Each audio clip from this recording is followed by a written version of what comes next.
రామశరణం మమ శ్రీరామశరణం మమ శ్రీరామశరణం మమ శ్రీరామశరణం మమ శ్రీరామశరణం మమ శ్రీరామశరణం మమ శ్రీరామశరణం మమ శ్రీరామశరణం మమ శ్రీరామశరణం మమ.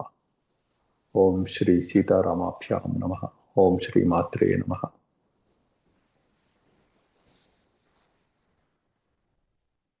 వశిష్ఠ భగవానుడు శిష్యుడు రామునితోటి ఈ విధంగా చెలుపుతూ ఉన్నారు. మనసున గోరుట విధానమెంచుట, మనసున గోరుట విధానమెరుగుట, ఇష్టార్థ ప్రాప్తికి యత్నించుట, ఇది ఏ పౌరుష రూపమురా, కర్మ ఏ దీని మారు పేరురా. మనసులో కోరుకోవడం ఏదైనా తనకు కావలసిన దాని గురించి, అదేవిధంగా దాన్ని సాధించడానికి కావలసిన ఏర్పాట్లు ఏమిటి, ఎటువంటి జ్ఞానాన్ని ధారణ చేయాలి, ఎటువంటి సాధనా విధానాన్ని అవలంబించాలి అనే విషయాన్ని స్పష్ట రీతిని గ్రహించడం. మనసున కోరుట విధానమెరుగుట, ఇష్టార్థ ప్రాప్తికి యత్నించుట. ఇక తగు విధంగా పని జరిగే వరకు కూడా ప్రయత్నం చేయడం ఏదైతే ఉందో, ముందు తెలుసుకోవాలి, ఏది కావాలో తనకు తెలుసుకోవాలి. ఆ తర్వాత సాధించబడవలసిన విషయాన్ని ఎలా సాధించుకోవాలనే మార్గాన్ని కూడా స్పష్ట రీతిని గ్రహించాలి, దర్శించాలి. ఇక ఆ మార్గంలో చేసే ప్రయత్నమే సాధన అనే పేరుతోటి, కర్మ అనే పేరుతోటి, పౌరుషం అనే పేరుతోటి చెప్పబడుతూ ఉన్నది. ఫలితము కూడాను ఏతత్ స్వరూపమై ఉన్నది. ఎవడు ఎట్టి కర్మ చేస్తూ ఉన్నాడో, ఎట్టి స్పందనని ప్రదర్శిస్తూ ఉన్నాడో, దానిని అనుసరించే అతడి స్వరూపం అవగాహనకి, అనుభవానికి వస్తున్నది తప్ప కర్మ తత్స్పందము తప్ప ఇక్కడ అన్య వస్తువు లేదు. దైవం అంటూ ప్రత్యేకంగా ఎవరిని నియంత్రించడానికి మరొకళ్ళంటూ ఎవరు లేరు వాస్తవానికి. ఇది తత్వం. కాబట్టి ఈ విషయాన్ని గుర్తించకుండా ఎవరైతే ఉంటున్నారో వారు తమ ఆ మందమైన తెలివితేటలకి బలైపోయి ఉన్న స్థితిని పోగొట్టుకొని మానవ జన్మ నుంచి ఇంకా క్రింది జన్మలైన పశువులు, పక్షులు, సర్పాలు, క్రిములు, కీటకాలు, ఇటువంటి జన్మలలో కూడా పతనం అవుతూ ఉన్నారు. క్రమక్రమంగా మరలా యత్నించి ఆయా ప్రకృతుల వశాత్తు, ఆయా స్వభావశాత్తు యత్నించి మరలా ఉత్తమత్వాన్ని పొందుతూ ఉన్నారు. ఇలా నిరంతరం ఉత్థాన పతనాలు అనే ఈ జన్మ పరంపరల్లో ప్రయాణంలో వీళ్ళు చిక్కుకుంటూ ఉన్నారు. కాబట్టి పరమ శ్రేయస్సుని దర్శించి ఆ శ్రేయస్సుని ఎలా పొందాలో కూడాను పూర్తిగా ప్రణాళికను సిద్ధం చేసుకొని దానిని అనుసరించి ఇక జీవనం సాగించడం ఏదైతే ఉందో, ఇదే కర్మ, పౌరుషం అనే పేరుతో చెప్పబడుతున్నది. ఇది కాక దైవం అంటూ ప్రత్యేకంగా ఇదిగో నాకు ఇప్పుడు ఇది లభించింది, దైవం అనుగ్రహంతో లభ్యమైంది, రేపు ఇది లభించవచ్చు, ఏది ఎప్పుడు లభిస్తుందో తెలియదు, దైవం ఎప్పుడు ఏది ఇస్తే దాన్ని నేను పుచ్చుకొని సుఖంగా ఉంటాను, లేకపోతే ఆయా బాధలను అనుభవిస్తాను, నేను చేసేది ఏమున్నది అనే ఈ బెండు మాటలు, పొల్లు మాటలు, వ్యర్థపు మాటలు పలకరాదు. ప్రస్తుతం నీకు అనుభవానికి వస్తున్న నీవు నీ పూర్వ కర్మ ఫలరూపమే. కాబట్టి నీ కర్మని కనుక ఇప్పుడు ప్రస్తుత కర్మని కనుక సవరించుకున్నట్లయితే దైవం అనే పేరుతోటి జనులందరితో పలకబడుతూ ఉన్న కంటికి కనబడని ఆ శక్తి ఉన్నదని చెప్పి ఎలా అయితే భావించబడుతున్నదో ఆ శక్తి చప్పున జయించబడుతున్నది. వాస్తవానికి దైవం అనే పేరుతోటి లోకంలో కనపడుతున్నది పూర్వకర్మ యొక్క ఫలము. పూర్వకర్మ మనకి ఇప్పుడు అదృశ్యమైపోయినప్పుడు, దాని ఫల రూపంలో అది ప్రత్యక్షమైనప్పుడు కర్మ కనపడలేదు. కాబట్టి మూలం తెలియక ఈ జనులందరూ కూడా దీని దైవం అనే పేరుతోటి ఎవరో నన్ను నడుపుతున్నారు, నాకు కలిసి వస్తున్నది, నాకు కలిసి రావడం లేదు, నేను భాగ్యవంతుణ్ణి, నేను భాగ్యహీనుణ్ణి ఇత్యాది మాటలతోటి వీళ్ళే హింసించుకుంటూ ఉన్నారు. స్వయంగా తమను తామే బాధ పెట్టుకుంటూ ఉన్నారు. అలా కాక ప్రస్తుత పరిస్థితి ఇట్లా ఉన్నది కాబట్టి దీనికి ప్రతిక్రియ ఏమిటి, పరమశ్రేయస్సు ఏమిటి, ఇటువంటి దుస్థితులకు లోను కాకుండా ఉండాలి అంటే కనుక ఏమి చేయాలి అని ఆలోచించినప్పుడు దీని గురించి ఎలా తెలుస్తుంది అంటే శాస్త్రము, శాస్త్రి, ప్రయత్నము. ప్రయత్నం అనేది శాస్త్రాన్ని పరికించాలనే ఆలోచన దగ్గర నుంచి మొదలైంది. శాస్త్రాన్ని పరికించటం, శాస్త్రాన్ని అధ్యయనం చేయటం, అధ్యయనం చేసే క్రమంలో శాస్త్రం యొక్క నానా లోతులు ఏవైతే ఉన్నాయో, నానా రహస్యాలు ఏవైతే ఉన్నాయో, వీటన్నిటిని ఎరిగి ఉన్న గురువుని, అంటే శాస్త్రిని, గురువుని దర్శించటం, ఆయన చెప్పిన విధంగా ముందుకు సాగి ప్రయత్నం చేయటం. ఈ క్రమంలో శాస్త్రాన్ని నువ్వు అధ్యయనం చేస్తూ ఉంటావు. అది గురుముఖత, అంటే గురువు సన్నిధిలో శాస్త్ర అధ్యయనం చేయాలి, విడిగా కాదు. చేస్తూ ఉండగా ఏ ఏ సంశయాలు వస్తూ ఉన్నాయో ఆ సంశయాలన్నీ గురువు తీరుస్తూ ఉంటారు. అదేవిధంగా శాస్త్రంలో ఉండే చెప్పబడిన ఒకే విషయం వేరు వేరు రీతులుగా చెప్పబడినప్పుడు శాస్త్రంలోనే స్మృతుల్లో ఒక రకంగా, శృతుల్లో ఒక రకంగా, పురాణాల్లో మరొక రకంగా, లోక నానుడి మరొక రకంగా, ఇలా పలు విధాలుగా ఉంటున్నప్పుడు ఇప్పుడు దేనిని అనుసంధించాలి అనే సందేహం కలుగుతూ ఉన్నప్పుడు గురువాక్యం శిరోధార్యం. ఇక్కడ ఈ విషయాన్ని గుర్తించి స్పష్ట రీతిని తన మార్గంలో ప్రయాణం చేయాలి. నిజానికి ఈ లోకంలో భ్రాంతితోనే అయినప్పటికీ, అజ్ఞానంతో అయినప్పటికీ, ఒక వస్తువుని కాంక్షించి ప్రయత్నం చేసేవాడు దీనినే అనుసరిస్తూ ఉన్నాడు. ఈ విధానాన్ని తెలిసి గాని తెలియక గాని అది యాంత్రికంగా జరిగిపోతుంది. ఎవడు దేనికోసం ఒక వస్తువుని, ఒక తినుబండారాన్ని కొనుక్కోవాలనుకున్నప్పుడు, తనకు ఆహారం కావాలన్నప్పుడు అది ఎక్కడ దొరుకుతుంది అనే ఆలోచన చేస్తాడు. దాని గురించి వాకబు చేస్తాడు. అది చెప్పేదే గురువు. ఫలానా చోట ఉంటుంది, బాగుంటుంది, నేను అనేక సార్లు అక్కడ ఆ భోజనం చేశాను, కాబట్టి మీరు ఆ హోటల్కి వెళ్ళవచ్చు, ఆ రెస్టారెంట్కి వెళ్ళవచ్చు, మీరు అక్కడ భోజనం చేయవచ్చు, బాగుంటుంది అని చెప్పిన మీదట ఈయన కూడా వెళ్ళటం జరుగుతుంది. లేదు, నేను అక్కడికే వెళుతున్నానయ్యా, రా నాతో పాటు అని చెప్పి ఆయన తీసుకువెళ్ళటం జరుగుతుంది. కలిసి భోజనం చేస్తారు, విషయం అర్థం అవుతుంది. ఇది శాస్త్రము, గురువు, స్వప్రయత్నం అనే రూపం ఇలా ఉంటుంది.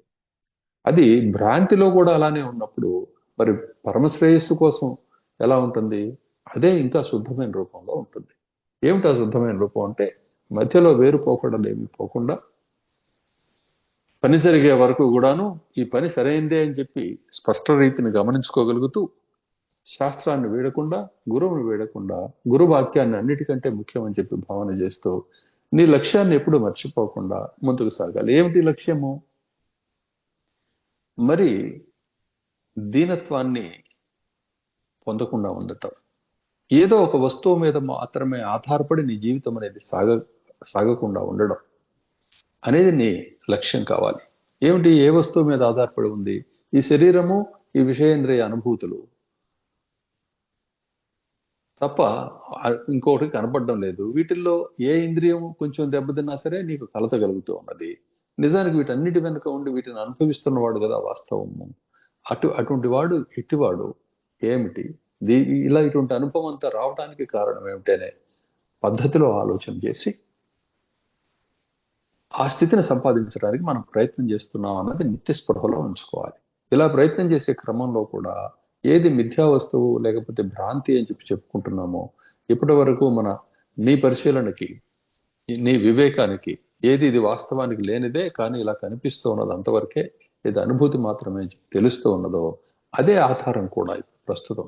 ఇప్పుడు నేను మాట్లాడుతున్నాను, నీవు వింటున్నావు, ఈ సభాసదులందరూ కూడాను శ్రవణం చేస్తూ ఉన్నారు, అందరూ ఆలోచన చేస్తూ ఉన్నారు. ఇదంతా స్పందన, ఇదంతా పౌరుషం, దీనికి ఒక ఫలితం ఉన్నది.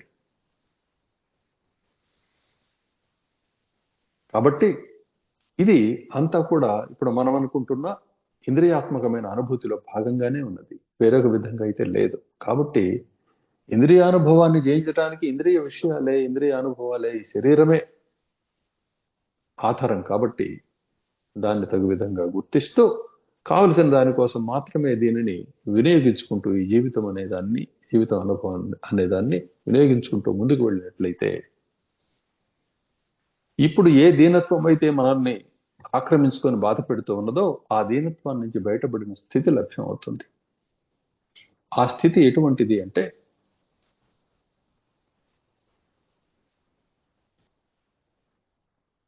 సద్గ్రంథాలు అన్నిటిలోనూ ఉత్తమమైన జ్ఞానమే ఉన్నప్పటికీ, ఏ గ్రంథాన్ని ఎప్పుడు పఠించాలి, అనే దాని మీద ఆధారపడి నీ సామాన్యమైన చదువులు సాగుతున్నట్లుగా ఇది మంచి పుస్తకం కదా అని చెప్పి పరీక్షలకు ముందు వేరే పుస్తకం చదివితే ఉపయుక్తం కాదు. పరీక్షల్లో ఆ జవాబు రాయటానికి ఉపయుక్తం కాదు. కాబట్టి ఒక పరీక్షకి వెళుతూ ఉన్నవాడు తాను దానికి సంబంధించిన పాఠ్యాంశాలు వేటినైతే ఇవ్వబడి ఉన్నాయో వాటిని మాత్రమే పరికించి దాంట్లోంచే వచ్చి ప్రశ్నలకి సమాధానాలు రాయవలసి ఉంటుంది. తక్కిన జ్ఞానం ఎంతైనా అతనికి ఉంటే ఉండవచ్చు గాక, సంపాదిస్తే సంపాదించవచ్చు గాక, ప్రస్తుతానికి అది అప్రస్తుతం. ఈ స్పృహ కలిగి ఉండి సమస్తమైన జ్ఞానాల్ని ఆర్జిస్తూనే ప్రస్తుతం కావలసిన దానికి మాత్రమే ఈ సమయాన్ని వినియోగించడం ఎలా అయితే అక్కడ చేశాడో, అదే విధంగా ఈ జీవితంలోనే సమస్తమైన అనుభవాలు ఉన్నప్పటికీ ఇది భ్రాంతి మాత్రమే అయినప్పటికీ భ్రాంతిని గడవడం అనే లక్ష్యంతో చదువుకోవాల్సిన చదువుల్ని మాత్రమే చదువుకుంటూ భ్రాంతిని దాటిపోయినట్లయితే పరీక్ష పాస్ అయిన వాడు పరీక్ష పాస్ అయ్యక ముందు ఎలా అయితే అన్ని నిబంధనల్లో ఉండి ఆ హాస్టల్ దాటి వెళ్లకుండా హాస్టల్లో ఎప్పుడు ఏ సమయంలో ఏం చేయాలి, ఎంతసేపు చదువుకోవాలి, ఆ స్టడీ అవర్స్లో అవన్నీ పాటిస్తూ చివరికి ఉత్తీర్ణుడైన తర్వాత హాస్టల్ అనే ఆ బంధం నుండి బయటపడి సినిమాలు, షికార్లు, స్వగృహం ఇత్యాది ఈ సంతోషంగా ఎలా అయితే ఉండగలుగుతాడో, లేదు మరొక పనిలోకి ఎలా అయితే వెళ్ళగలుగుతాడో, అలానే మొట్టమొదట నీవు ఈ సంసార బంధం అంటే ఈ పని ఇలా చేయవలసిందే, ఈ పని ఇలా చేయకపోతే నష్టం వస్తుంది, అయ్యో ఇది లేకపోతే నాకు రేపటి పరిస్థితి ఏమిటో అనే ఈ స్థితి నుంచి బయటపడి శాశ్వతమైన సుఖాన్ని దేని మీద ఆధారపడకుండా తన మీద తానే ఆధారపడి ఆనందంగా ఉండే స్థితిని సాధించాలి. దానికి తానేమిటో తెలియాలి, ఈ అనుభవం యొక్క మూలం ఏమిటి, దీని స్వరూపం ఏమిటి, ఇది ఎలా ఆపవచ్చు, ఎలా స్వాధీనంలో ఉంచుకోవచ్చు దీన్ని అనే విషయాన్ని కూడా తెలుసుకోవాలి. ఇది శాస్త్రీయమైన ప్రయత్నం అంటే, ఇది పరమ శ్రేయస్సు అంటే. అప్పటి వరకు మాత్రం నీవు పరిచయం అయ్యేంత వరకు మాత్రం నీవు నీ వాస్తవ స్వరూపంలో పరిచయం అయ్యేంత వరకు మాత్రం నీకు సాధనాపరమైన నిబంధనలు వర్తిస్తాయి. నిజానికి సాధనాపరమైన నిబంధనలు కూడా బంధంలో ఇంకొక గొప్ప బంధం లాంటివి, ఏమాత్రం సందేహం లేదు అందులో. కానీ ఈ బంధం అన్ని బంధాల నుంచి బయటపడవేస్తున్నది కాబట్టి ఇది గ్రాహ్యము. ఈ విషయాన్ని గుర్తుంచుకోవాలి. ఇప్పుడు చెప్పిన ఉదాహరణలో ఒక పరీక్షకి, ఒక 10th క్లాస్ పరీక్షకో మరొక దానికో వెళుతూ ఉన్నవాడు, ఆ పరీక్ష ఇవ్వబోతూ ఉన్నవాడు, అదే విధంగా అతడికి అనేక అభిరుచులు ఉన్నాయి, ఉత్తమమైన అభిరుచులే ఉన్నాయి, సద్గ్రంథాలు పఠించాలనే అభిరుచులు ఇవన్నీ ఉన్నాయి. కానీ ఈ సద్గ్రంథాలకు సంబంధించిన ప్రశ్నలు కాకుండా అక్కడ ఎంచుకోబడ్డ పాఠ్యాంశాలకు సంబంధించిన ప్రశ్నలు వస్తాయి. కాబట్టి ముందు ఆ పరీక్షలో ఉత్తీర్ణుడు కావటానికి తక్కిన వాటి అన్నిటిని మంచిదే అయినా సరే ప్రక్కన పెట్టివేసి దాన్ని మాత్రమే ఎలా చదువుకొని అక్కడ ఉత్తీర్ణుడు అవటంతో తక్కిన తన అభిరుచుల్లోకి ఎలా అయితే వెళ్ళిపోతూ ఉన్నాడో, ఆ అభిరుచుల్లోకి వెళ్ళినా అతడికి అర్హతలు అనేవి ఇవ్వబడ్డాయి కాబట్టి అతడు అన్ని చోట్లకి దేనికైనా ఏ పని చేయడానికి ఎట్లయితే అర్హుడవుతూ ఉన్నాడో, అదే విధంగా దీనత్వాన్ని నుంచి బయటపడిన వాడు ఎలా ఉంటాడు, ఏం చేస్తాడు అనేది వాడి ఇష్టం. వాడు స్వేచ్ఛ కలిగి ఉన్నాడు, స్వతంత్రుడై ఉన్నాడు, ప్రభువై ఉన్నాడు. ఎవరు ఆ ప్రభువులు ఎవరైనా కనిపిస్తున్నారంటే ఇదిగో నీకు కనపడుతున్న ఈ మునిమండలి అటువంటి ప్రభుత్వాన్ని సాధించింది. నీతో మాట్లాడుతున్న ఈ వశిష్ఠ రూపుడైన ఈ జీవుడు కూడాను అట్టి ప్రభుత్వాన్ని పొందే ఉన్నాడు. ఇదిగో విశ్వామిత్ర మహర్షి రూపంలో కనపడుతున్న ఈయన సాక్షాత్తు రూపుదాల్చిన పౌరుషం. ఆయన ఇప్పుడు చెప్తూ ఉన్న, ప్రబోధిస్తూ ఉన్న పౌరుషాన్ని ఆశ్రయించే బ్రాహ్మణ్యాన్ని పొందాడు. కానీ ఏదో నాకు దేవుడు ఎప్పుడు ఇస్తాడో అప్పుడు బ్రాహ్మణత్వం నాకు కావాలని చెప్పి ఆలోచిస్తూ గోళ్ళు గెలుకుంటూ కూర్చోలా. దానికోసం గట్టి ప్రయత్నం చేసి దాన్ని సాధించాడు. లోకాలని అల్లాడించైనా సరే దాన్ని సాధించుకున్నాడు. బ్రాహ్మణ్యాన్ని ఎవరు ఇస్తే అది బ్రాహ్మణ్యం అవుతుందో ఆయన చేతనే అది అవుననిపించుకున్నాడు. నా చేత కూడా ఆయన బ్రాహ్మణుడు అని చెప్పి ఈ పౌరుషం ద్వారా సాధ్యమైందే తప్ప మరొక విధంగా కాదు. కాబట్టి ప్రయత్నంతో చేయాలి. కానీ పౌరుషము పరమశ్రేయస్సు కోసం ప్రయోగించాలి. ఎంత పౌరుషాన్ని ప్రయోగించినా ఆ సముద్రపు ఒడ్డు ఇసుకను ఉన్నది ఉన్నట్లుగా ఎన్ని రేణువులు ఉన్నాయో ఖచ్చితంగా లెక్క పెట్టగలిగిన 10 మార్లు అటు ఇటు పోస్తూ ఆ లెక్కను తప్పనివ్వకుండా చేసిన ప్రయోజనం ఏమున్నది? దానివల్ల నీకు ఏమి ఎటువంటి ఉపయోగము లేదు. అందువల్ల వ్యర్థమైన ఈ జీవితంలో సాధించబడే నానా పదవులు, వ్యవహారాలు ఇవన్నీ కూడాను ఒక ఆట లాంటివే తప్ప మరొకటి కాదు. అది ఆటని గుర్తించకుండా వాటిని ఆడినట్లయితే అందులో నీవు చిక్కుకుపోవడం జరుగుతుంది. అదే సంసార బంధం. అదే నీవు ఇప్పుడు నీ వివేకంతో గుర్తించి మేల్కొన్న విషయం. మరి దీని నుంచి బయటపడడం ఎలా, దీన్ని ఆపడం ఎలా, స్వాధీనం చేసుకోవడం ఎలా, ఎవరు దీన్ని రచించారు, ఎలా ఎందుకు సాగుతూ ఉన్నది ఇత్యాది విషయాలు మనం క్రమంగా నేర్చుకోబోతూ ఉన్నాం. ఇదే అభ్యాసం యొక్క స్వరూపం. ఏ అభ్యాసం చేయబడుతుందో ఆ అభ్యాసాన్ని అనుసరించి వాసనోదయం అవుతున్నది. వాసన అంటే గట్టిపడిన అభ్యాసము, గట్టిపడిన చిరకాలం చేయబడ్డ అభ్యాసాల యొక్క ఫలితమే వాసన. ఆ వాసన స్వభావంగా ఉంటుంది కాబట్టి కర్త లేకపోతే ఆ వాసనకి అధిపతి ఇతడు ఇటువాడు అని చెప్పి లోకంతో చూడబడుతూ ఉన్నాడు. తనకు కూడా తాను అట్టువాడిగా కనపడుతున్నాడు. ఇదే మానవుడు, దేవుడు, దేవత, విద్యాధరుడు, కిన్నరుడు, కింపురుషుడు, గంధర్వుడు, బ్రహ్మ, క్షత్రియ, వైశ్య, శూద్ర జాతుల వాళ్ళు, ఇంకా ఇతర జాతుల వాళ్ళు, అంతర్జాతుల వాళ్ళు, లేదు పశుపక్షాది జాతులు, ఈ విధంగా దేశము, కాలము ఇత్యాది వ్యవహారాలన్నీ కూడా ఈ రూపంగానే సిద్ధించినాయి. వాసన ఫలాల వాసన రూపాలే తప్ప కనపడే జగత్తంతా మరొకటి కానే కాదు. కాబట్టి ఎవడు ఎటువంటి ప్రయత్నం చేస్తున్నాడో ఆ ప్రయత్నం చేసేటప్పుడు అతడు ఆ ఎటువంటి అభిరుచితోటైతే ఆ ప్రయత్నం మొదలుపెట్టి చేస్తున్నాడో దాని నుంచి అతడు విరమించుకోనంతసేపు అది గట్టిపడుతూ ఉంటుంది. ఎప్పుడైతే విరమించుకున్నాడో, దేని కొరకైతే విరమించుకున్నాడో ఆ కారణం అంటే దేనిని పొందాలని విరమించుకున్నాడో ఆ కారణానికి పూర్వం చేసిన పని అంటే ఈ వాసన, ఈ ఫలం అనేది వ్యతిరేక్తంగా ఉన్నప్పుడు, అనుకూలం కానప్పుడు ఆ రెంటి మధ్య జరిగే సంఘర్షణయే కలిసి రావటం, కలిసి రాకపోవడం అనే మాటకి అర్థం. అదే దైవం అనే పేరుతోటి చెప్పబడుతూ ఉన్నది. కానీ ఇంతకుముందు ఇప్పటి వరకు నువ్వు ముగించిన పనికి అంతం జరిగింది కాబట్టి దాని పరిమితి ఉన్నది. ఇక ముందు నువ్వు చేయబోయే పనికి పరిమితి లేదు. ఎందువల్లంటే నువ్వు ఎప్పుడు ఆపితే అప్పుడు పరిమితి కలుగుతుంది దానికి. నీవు దీనిని జయించేంత వరకు ఆపనాన్ని కూర్చున్నప్పుడు, ఆపనాన్ని గట్టిగా నిశ్చయించుకున్నప్పుడు తక్కువ పరిమితి కలిగిన దాన్ని ఎక్కువ పరిమితి కలిగింది జయించగలుగుతుంది. ఓ పెద్ద సముద్రంలో అనేక నదులు కలుస్తూ ఉంటాయి. ఇన్ని నదులని మోయగలిగే స్థితి సముద్రానికి ఉన్నది. తనలో కలుపుకోగలిగే స్థితి సముద్రానికి ఉన్నది.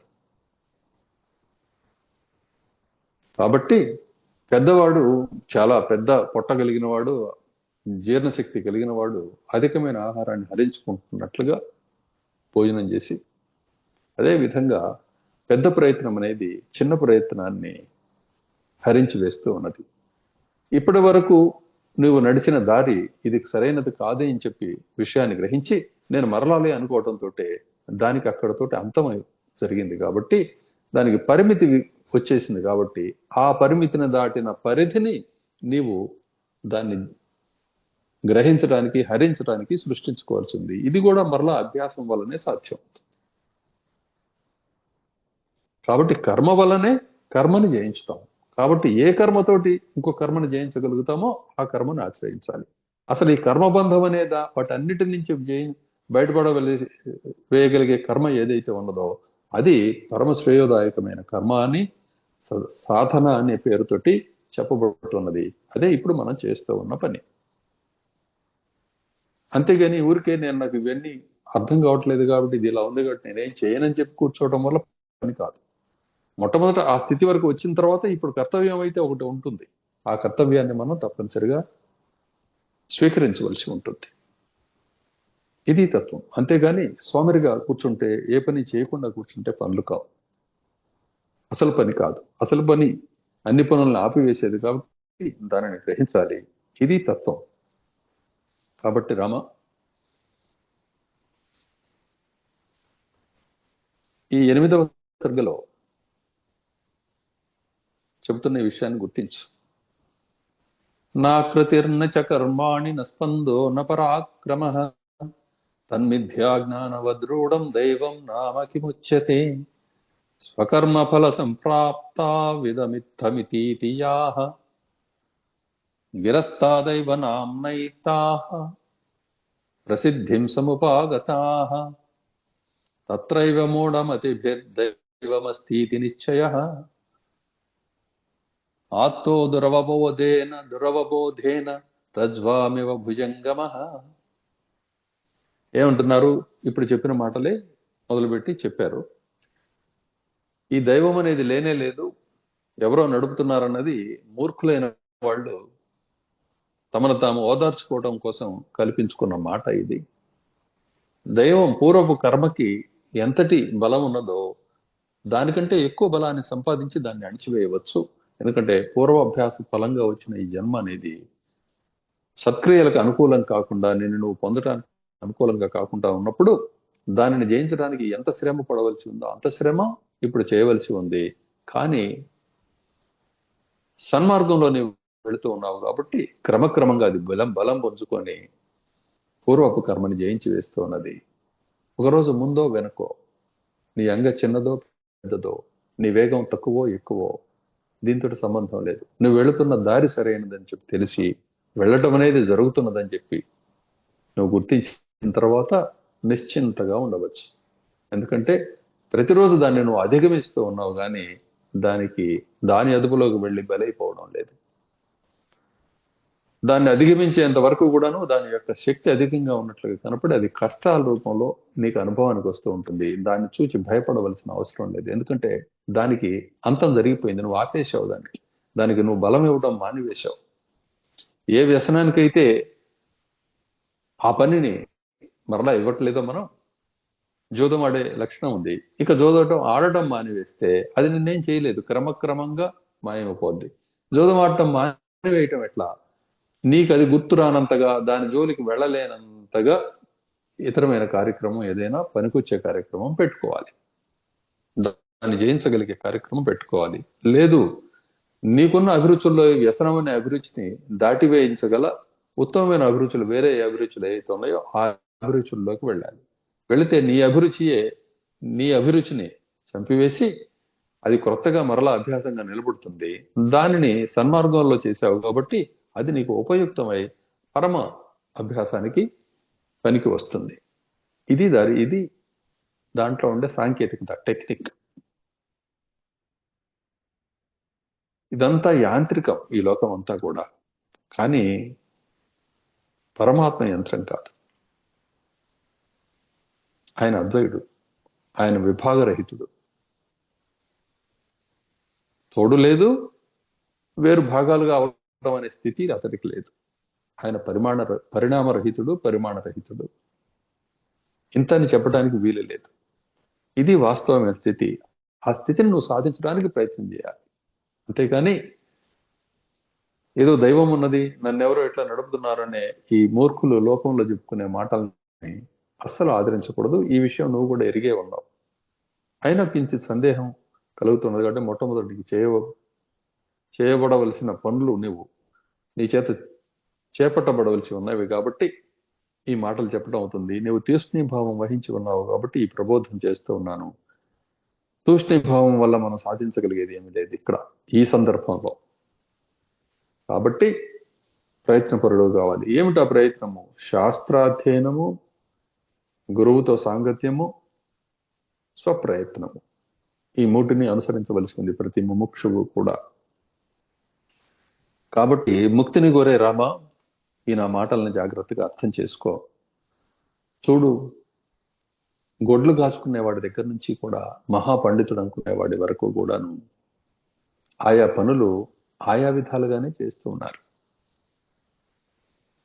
పశువుల కాపరి కూడా ఆ పశువుల్ని ఎలా కాయాలి, ఎంత దూరం తీసుకువెళ్ళాలి, ఎక్కడ మేపాలి, ఎలా రక్షించుకోవాలి, ఎలా తిరిగి కోష్టానికి తీసుకురావాలి అనే ఇత్యాది విషయాలలో ఆ పద్ధతి ప్రకారమే అతడు చేస్తూ ఉన్నాడు. ఇష్టం వచ్చినట్లు చేయడం లేదు. మహాపండితుడైనప్పటికీ కూడాను ఆయా ఉత్తమోత్తమైన పుణ్య కార్యక్రమాలన్నీ కూడాను ఆయా పద్ధతులను అనుసరించే చేస్తున్నాడు తప్పితే స్వేచ్ఛగా చేయడం లేదు. ఇదే శాస్త్రం అంటే. ఈ శాస్త్రము అన్ని చోట్ల ఉన్నది. వారి వారి స్థితులను అనుసరించి అదే ఆయా రూపాల్లో కనిపిస్తూ ఉన్నది. అంతే. ఇక పరమశ్రేయస్సును పొందదలుచుకున్నవాడు వాడు గోపాలుడే అయినా భూపాలుడే అయినా లేక సాక్షాత్తు ఒక బ్రాహ్మణుడే అయినా సరే అతడు గ్రహించవలసింది జగత్తత్వాన్ని, ఆత్మతత్వాన్ని. దీనికోసం ఎవరు తగు విధంగా ప్రయత్నం చేసినా సరే ఒక్కొక్కరికి చాలా వేగంగా పని జరుగుతుంది, మరొకరికి కొంత మందంగా మొట్టమొదటి నడిచి క్రమంగా అది కూడా వేగం పుంజుకొని చప్పున పని అవుతుంది. పని కాకపోవడం అనేది లేనే లేదు. అభ్యాసమే అన్నిటికీ మూలం. అభ్యాసంతో అభ్యాస ఫలాన్ని కూడా జయించవలసి ఉంది. కాబట్టి ఈ విషయాన్ని గుర్తించి లేచి పనిలో పడాలి కానీ మరొకటి కాదు. పని అంటే ఏమిటంటే ప్రథమ కర్తవ్యం నిన్ను నీవు తెలుసుకోవడం, వాస్తవాన్ని గుర్తెరగడం. అది ఇప్పటికే నువ్వు దానికి సంసిద్ధుడవై ఆ ప్రయత్నంలో ముందుకు సాగిపోయి ఉన్నావు, చాలా దూరం వచ్చేసావు. ఇక కొంచెం మాత్రమే నీవు ఈ సంభాషణ మాత్రంగా, ఈ చర్చ మాత్రంగా తెలుసుకోవాల్సి ఉంది. ఆ తర్వాత తక్కినదంతా నీవే, నీ అంతటి నీవే చేస్తావు. దానికి ఎవరు ప్రబోధించనక్కర్లేదు. కాబట్టి మూఢులు కల్పించిన దైవం అనే మాటలకి ఎప్పుడు కూడాను తావు ఇవ్వకూడదు. అయితే ఈ దైవము, పౌరుషము అనే ఈ రెండు విషయాల్లో పూర్వకర్మ దాని ఫలము దైవం అని చెప్పుకుంటున్నాం. ప్రస్తుత కర్మ దాని ఫలితం భవిష్యత్, మనం కోరుతున్న భవిష్యత్తుగా మనం మాట్లాడుకుంటూ ఉన్నాం. అవిచారం వల్ల పూర్వకర్మ దృఢపడుతూ ఉన్నది. అందువల్ల అదే అభ్యాసాల్లో అతడు మునిగిపోతూ ఉన్నాడు. కాబట్టి విచారణ వల్ల పూర్వకర్మ ఉపయుక్తమైనది అయినట్లయితే మరింత దృఢపడుతూ ఉన్నది, కానట్లయితే దానికి వ్యతిరేక దిశలో పని చేస్తూ ఉన్నాం కాబట్టి క్రమంగా అది కనుమరుగైపోతూ ఉన్నది. ఇది తత్వం. ఈ విషయాన్ని గుర్తించి ఎప్పుడైతే నువ్వు తగు విధంగా ప్రయత్నం చేస్తావో అప్పుడు పని జరుగుతుంది. మరి ఈ జ్యోతిష్ శాస్త్రము, దైవజ్ఞులు వీళ్ళందరూ మాట్లాడుతున్న మాటలకి, ఆ శాస్త్రం పట్ల పండితులు అనుకునే వాళ్ళకి కానీ, పామర్లు అనుకునే వాళ్ళకి కానీ వాళ్ళ వాళ్ళ దృక్పథాలు, వాళ్ళు దాన్ని అనుసరించి వాళ్ళు మాట్లాడే మాటలు, నాకు ఈ పని అవుతుందా కాదా, ఇది ఒక ప్రశ్న. ఈ ప్రశ్న వెనుక ఏమున్నదంటే ఈ పని కాకుండా ఎవరో ఆపుతున్నారు కాబట్టి ఈ పని అవుతుందా లేదా, నాకు ఇలా రాసి పెట్టి ఉంది కాబట్టి ఈ పని అవుతుందా కాదా. ఎవరు రాశారు నీ రాతని? నీవు పూర్వకర్మయే ఈ రూపంలో వస్తూ ఉన్నది. దాన్నే దైవం అనే పేరుతోటి చెప్తున్నాం. ఆ పూర్వకర్మ యొక్క ఆ ఖాతా ఎలా ఉందని చెప్పి ఆయన్ని దైవజ్ఞుడు అంటున్నాం, అయితే కాలజ్ఞుడు అనే పేరుతోటి చెప్తున్నాం. ఆయన ఏం చెప్తున్నారు? నీ జీవితాన్ని అనుసరించి, నీ జాతకాన్ని అనుసరించి, నువ్వు పుట్టిన సమయంలో ఉండే గ్రహ స్థితులను అనుసరించి, ఆ లగ్నాన్ని అనుసరించి ఏ గ్రహం ఎక్కడెక్కడ ఉంటూ ఉన్నప్పుడు వాటితోటి పరస్పర సంబంధంతో నీ శరీరంలో కానీ మనసులో కానీ ఎటువంటి భావాలు ఉత్పన్నం అవుతాయి, ఎటువంటి అనుభవాలు ఎదురవుతాయి, వీటిల్లో పరమశ్రేయస్సుకు ఉపయుక్తం అయ్యేవి, దానికి ఆటంకపరిచేవి ఏవి అనే విషయాలు ఆ శాస్త్రం చెబుతుంది. ఇది దాని యొక్క పరమ ప్రయోజనం. అదే కాకుండా అది పూర్ణమైన శాస్త్రం కాబట్టి లోకంలో ఉండే అన్ని విషయాల గురించి కూడా చెప్పగలుగుతుంది. అది ఆ పండితుని యొక్క ప్రజ్ఞను అనుసరించి ఆ శాస్త్రమే అన్ని ఫలితాలని ఇవ్వగలుగుతుంది. అయితే పామరుడైన వాడు ఇదెవరో నడుపుతున్నారు, నాకేం రాసి పెట్టుందో అదే జరుగుతుంది అని చెప్పే భ్రాంతికి గురైపోయి నిష్క్రియుడైపోతూ ఉన్నాడు. ఆ కారణం చేత ఉన్నది ఖర్చు పెట్టుకొని ఇంకా ఇంకా పాతాళంలోకి పడిపోతున్నాడు ఏమి చేయక. ఎప్పుడు సంపాదించవలసిందే, సంపాదించకుండా పని కాదు. సంపాదించిందే నువ్వు అనుభవిస్తూ ఉన్నావు, సంపాదించబడనది నీ కంటికే కనబడడం లేదు, నీ ఊహకే అందడం లేదు. కాబట్టి ఊహ కూడా సంపాదించబడింది సుమా. ప్రయత్నం ద్వారా ఊహిస్తేనే ఊహలో కూడా ఏదైనా కనిపిస్తూ ఉన్నది. మరి ఆ ప్రయత్నమే చేయమని చెబుతూ ఉన్నది. ఒక గృహిణి తన ఇంటికి వచ్చిన అతిథుల్ని ఏ సమయంలో వచ్చినా సరే ఆదరించగలుగుతూ ఉన్నది. వాళ్ళకి అన్నపానాలు అమరుస్తూ, వాళ్ళకి కావాల్సిన సౌకర్యాలని ఇస్తూ. ఆ ప్రక్కనే పొరుగునే ఉంటున్న గృహిణి 10 రోజుల ముందుగా ఎవరైనా చెబితే గాని తాను ఏర్పాట్లు చేసుకోలేదు, వారికి ఏమి చేయలేదు. పైగా అలా ఉన్నా కూడాను ఆమె, ఆ రెండవ గృహిణి, అకస్మాత్తుగా ఎవరైనా వస్తే కనుక వాళ్ళని ఆదరించలేకపోతూ ఉన్నది. ముందుగా ఆలోచన చేసి పెట్టుకున్న వాటిలో కూడాను లోపాలే కనపడుతున్నాయి. కారణం ఏమిటంటే ఎప్పుడొచ్చినా ఆదరించే గృహిణి ఇంతమంది నిత్యము మన ఇంటికి వస్తూ ఉన్నారు, ఇదిగో ఇన్ని పాలు అవసరం అవుతాయి, ఇంత పెరుగు అవసరం అవుతుంది, ఇంత నెయ్యి అవసరం అవుతుంది, ఇంత చల్ల అవసరం అవుతుంది, ఇంత కూరగాయలు అవసరం అవుతాయి, ఇన్ని అవసరాలు ఉంటాయి, ఇదిగో వర్షం పడుతుంది కాబట్టి ఇటువంటి అవసరం రావచ్చు, చలికాలం కాబట్టి ఇటువంటి అవసరం రావచ్చు, ఎండల కాలం కాబట్టి ఇటువంటి అవసరం రావచ్చు, ఈ పచ్చళ్ళు కొంచెం అవసరపడతాయి, ఈ ఆ సందర్భాల్లో పనికొస్తాయి. ఇలా ఆ గృహకృత్యాల్లో నిమగ్నం అయిపోయి తత్స్వరూపం అయిపోయి ప్రణాళికాబద్ధంగా నిరంతరం ఆ మనసులో వచ్చిన అతిథుల్ని చక్కగా సమాదరించాలి అనే నిశ్చయం ఉన్నది. దానికి కావలసిన వనరులని ఎప్పటికప్పుడు ఏర్పాటు చేసుకుంటూ ఉండడం, ఆ వనరులు ఎవరు సమకూరుస్తారో తానే స్వయంగా కానీ ఇంకెవరైనా ఇంట్లో భర్త కానీ తండ్రి కానీ లేకపోతే యజమాని కానీ ఎవరిస్తారో వాళ్ళకి ముందుగానే చెప్పడం, మనకి ఈ అవసరాలు ఉంటాయి, ఇలా ఉంటాయి, ఇలా జరుగుతుందని చెప్పి సమీక్ష చేయడం, అలా నిరంతరం చేస్తూ అలా సాగుతూ ఉంటుంది. కాబట్టి ఆ ఇంటికి వెళ్ళిన వాళ్ళకి ఎవరికి కూడాను లోటుపాట్లు కనపడవు, నిత్య కళ్యాణంగా ఉంటుంది, వైభవంగా ఉంటుంది. ఇదంతా కూడాను ప్రణాళిక అనే అభ్యాసము, తగు విధంగా ప్రయత్నించి అన్నిటినీ సిద్ధం చేయడం అనే ప్రయత్నాల ద్వారా ఈ వైభవం సాధ్యం అవుతూ ఉన్నది. కానీ దీన్నే కలిసి రావటం అని చెప్పి వాళ్ళకి బాగా కలిసి వస్తుందండి, ఆ ఇంట్లో లోటు లేదండి, అక్కడ లక్ష్మి ఉన్నదని అని చెప్పి చేతగాని వాళ్ళందరూ కూడా మాట్లాడుకుంటూ ఉంటారు. ఇది ఎక్కడైనా సాధ్యమే, ఇది జ్ఞానం వల్ల సాధ్యం అవుతూ ఉన్నది. దీనిని మనం గమనించవచ్చు. ఇది ఒక ఉదాహరణ.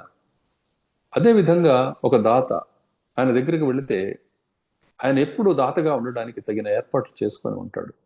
తనకి ఎంత సంపాదన ఉన్నది, దానం అనేది తప్పనిసరిగా చేయవలసిన, ఆచరించవలసిన, అనుసరించవలసిన అవసరం కాబట్టి, కర్తవ్యం కాబట్టి, ఎంత నేను దానం చేయగలను, నా శక్తి ఎంత, ఈ శక్తికి పరిమితులు ఎటు నుంచి వస్తాయి, దాంట్లోంచి నేను ఎంత గొప్పగా తక్కువ దానంతో ఎక్కువ పుణ్యాన్ని ఎలా ఆర్జించగలను, ఎక్కువ ఉపయోగాన్ని ఎట్లా సాధించగలను ఈ సమాజానికి, మేలుకి, పుణ్యాన్ని అని చెప్పి ఆలోచన చేసి తనకు వచ్చే ధనాన్ని తగు విధానంగా తగు పాళ్లుగా విభజించుకొని ఈ దానం అనే దానికి అవసరమైన దాన్ని ప్రక్కన పెట్టుకొని దాంట్లోంచి అతడు చేస్తూ ఉన్న కారణం చేత అతడు ఇచ్చేవాడిగా లోకానికి కనపడతాడు. అతడు కూడా తృప్తులై ఉంటాడు.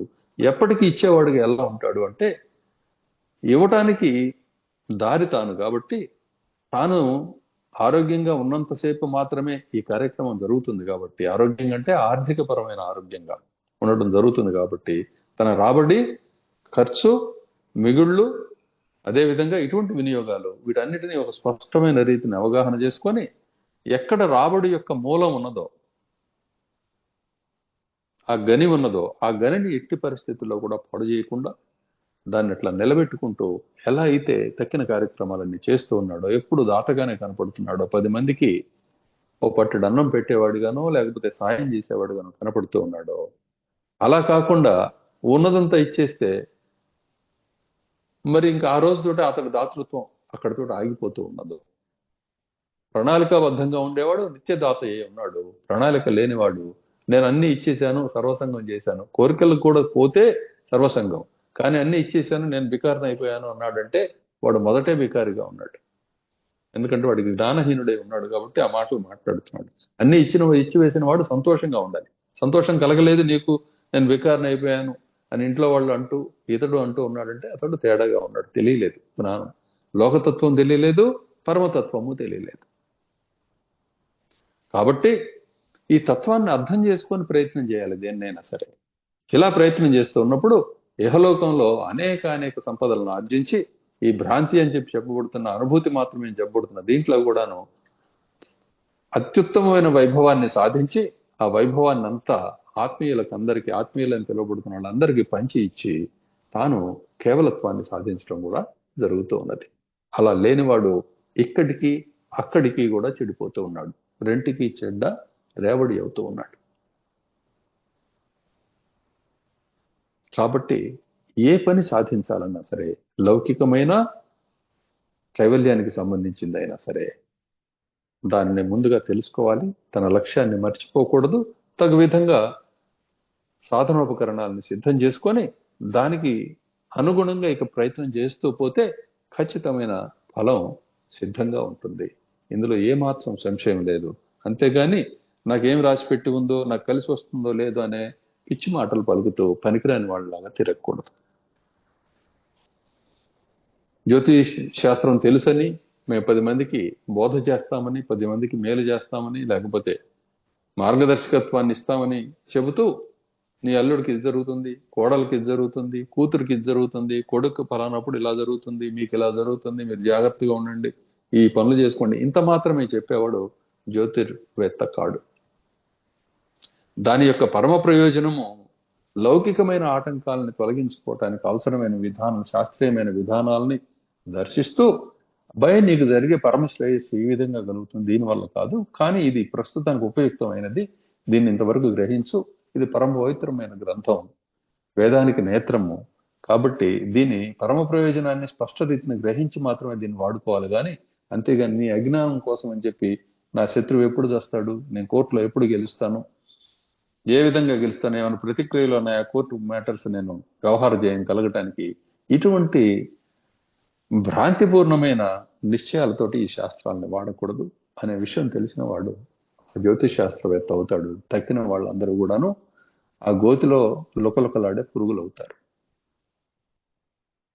ఈ విధంగా ఉత్తమమైన శాస్త్రాల్ని ఉత్తమమైన మార్గం కోసం వినియోగించుకోవాలి. ఇటువంటి అభ్యాసాల వల్ల బ్రహ్మదేవుడిచ్చిన ఈ శాస్త్రాలన్నీ కూడాను పూర్ణ రీతిని ప్రకాశిస్తూ నిన్ను ఆశ్రయించి ఉంటాయి.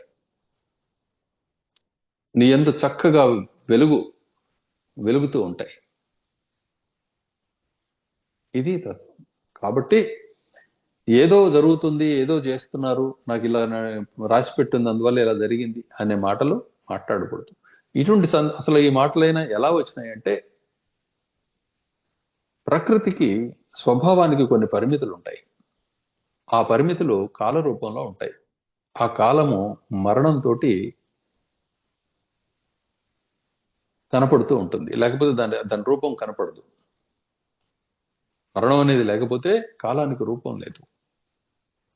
కాబట్టి ఈ కాల రూపంలో ఈ మరణం లోపల నాకు ఈ పని జరుగుతుందా లేదనే మాటకి దైవం అనే పేరుతో చెప్తున్నాను తప్పితే నాకు ఇలా రాసిపెట్టి ఉందా లేదా అని.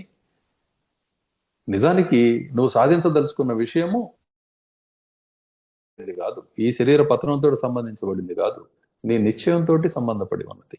నీ నిశ్చయము, నీ ప్రయత్నం అలా సాగుతూ ఉంటే ఆ శరీర పతనం అయిన తర్వాత దానికి అవసరమైన శరీరం నీకు దేహం లభ్యం కాబోతోంది. అటువంటి పరిస్థితులు లభ్యం కాబోతూ ఉన్నాయి. ఆ పనిలో ఉన్నావు కాబట్టి ఇక నీకు రాసిపెట్టి ఉండడం, పని జరగకపోవడం అనే విషయం ఎక్కడ ఉత్పన్నం అవుతుంది?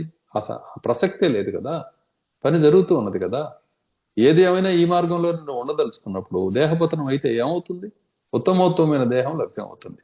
ఒక వాహనాన్ని వదిలిన వాడు ఆ దారిలోనే వెళ్ళదలుచుకున్నాడు కాబట్టి అప్పటికి దిగిన తర్వాత ఏది ఉత్తమమైన వాహనమో దాన్ని గ్రహిస్తాడు. ఆ దారిలో వెళ్ళటానికి అవసరమైన దేహాన్ని ధరిస్తాడు, వాహనాన్ని ఎక్కుతాడు, ఎక్కి ఇంకా వేగంగా ప్రయాణం చేస్తాడు, పని పూర్తి చేసుకుంటాడు. కాబట్టి అస్సలు సంశయించవలసిన పనే లేదు. ఏది ఉత్తమమైనదో తెలుసుకోవాలి. ఇప్పుడు నువ్వు దాన్ని గ్రహించే ఉన్నావు, దానికోసం తగు ప్రయత్నం పద్ధతిగా చేస్తే పని జరిగి తీరుతుంది. ఎలా ఎట్నుంచి వైపు నుంచి హాని వస్తుందో అనే భ్రాంతి నీకు అవసరం లేదు. ఈ లోకం నేను బంధించి వేస్తుందన్న భయం కూడా నీకు అవసరమే లేదు రామా. ఎందుకంటే నువ్వు ఇప్పటికే దాన్ని గట్టెక్కి ఉన్నావు. నీకు కొంచెం వీటన్నిటిని స్పష్ట రీతిని, ఒక క్రమరీతిని వీటిని అవగాహన చేసుకోవడం అనేది ఉన్నది. ఆ పని ఇప్పుడు మనం పూర్తి చేస్తూ ఉన్నాం. దీనికి అవసరమైన శ్రమకి ఓర్చుకోవడానికి సిద్ధమై ఉండి నీకు కలుగుతున్న సంశయాలను ఎప్పటికప్పుడు తీర్చుకుంటూ బోధకి అడ్డు తగలకుండా, వితండవాదాలు చేయకుండా స్పష్ట రీతిని నేనేం చెప్పడానికి ప్రయత్నం చేస్తున్నానో దాన్ని గ్రహించడానికి ప్రయత్నం చేయి. ఇది ఉత్తమ శిష్య లక్షణం. ఇది నీలో మెండుగా ఉంది కాబట్టి పని జరిగి తీరుతుంది. ఇప్పుడే నేను చెబుతుండగానే పని తీరుతుంది. నువ్వు పరిపూర్ణమైన స్థితిని సుఖదేవంలాగా సాధించబోతున్నావు రామా. కాబట్టి దైవం అనే దాన్ని నిరాకరించి పౌరుషాన్ని ఆశ్రయించు. దైవానికి ఉండే పరిమితుల్ని, పౌరుషానికి ఉండే పరిమితులను కూడా స్పష్ట రీతిని గ్రహించు. కానీ దైవం పరిమితమైనది, అన్నిటికంటే ఎక్కువగా పౌరుషం అనేది నీ నిశ్చయం మీద ఆధారపడి దాని పరిమితులు వస్తాయి. పనిని సాధించిన తర్వాత ఎలా అయితే ఆ పనిలో వాడిన వస్తువులన్నింటినీ తీసి ప్రక్కన ఉంచుతామో, మెళ్ళ వేసుకొని తిరగమో, ఊతగర్రనైనా సరే ప్రయాణం అయిన తర్వాత పూర్తి అయిన తర్వాత తీసి ఒక ప్రక్కన భద్రపరుస్తామో, చేతిలో పట్టుకొని ఎలా అయితే ఉండమో, అదేవిధంగా ఈ సాధన అనే ఈ ఉపకరణాలు అత్యంత పవిత్రంగా ఇప్పుడు కనిపించినా క్రమంగా నీ పని పూర్తి అయిన తర్వాత వీటితో కూడా పని ఉండదు. ఇది తత్వం. దీన్ని తెలుసుకొని మసలు రామ. జై సద్గురు.